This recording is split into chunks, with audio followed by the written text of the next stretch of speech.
سیدنا کعب بن عجرہ رضی اللہ عنہ سے مروی ہے، وہ کہتے ہیں میں مسجد نبوی میں بیٹھا ہوا تھا، ہم 7 افراد اس مسجد کی قبلے والی دیوار کے ساتھ ٹیک لگا کر بیٹھے تھے، 4 ہمارے غلام تھے اور ہم 3 عرب تھے کہ رسول اللہ صلی اللہ علیہ وسلم ہمارے پاس تشریف لائے، یہاں تک کہ ہمارے پاس پہنچے۔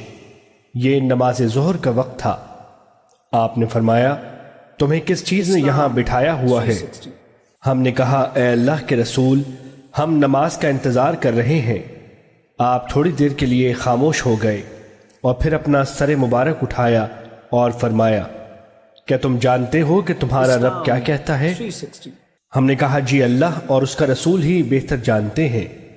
آپ نے فرمایا بے شک تمہارا رب کہتا ہے جس نے بروقت نماز ادا کی اور اس کی مکمل حفاظت کی اور اس کے حق کو ہلکا سمجھتے ہوئے اس کو ضائع نہیں کیا، اس کے پاس میرے لیے عہد ہے کہ میں اس کو جنت میں داخل کروں گا، اور جس نے نماز کو وقت پر ادا نہ کیا اور اس کی مکمل حفاظت نہ کی اور اس کے حق کو ہلکا سمجھتے ہوئے اس کو ضائع کر دیا، اس کے لیے میرا کوئی عہد نہیں ہے، اگر میں چاہوں تو اس کو عذاب دوں اور چاہوں تو معاف کر دوں۔ حدیث نمبر 1082، مسند احمد۔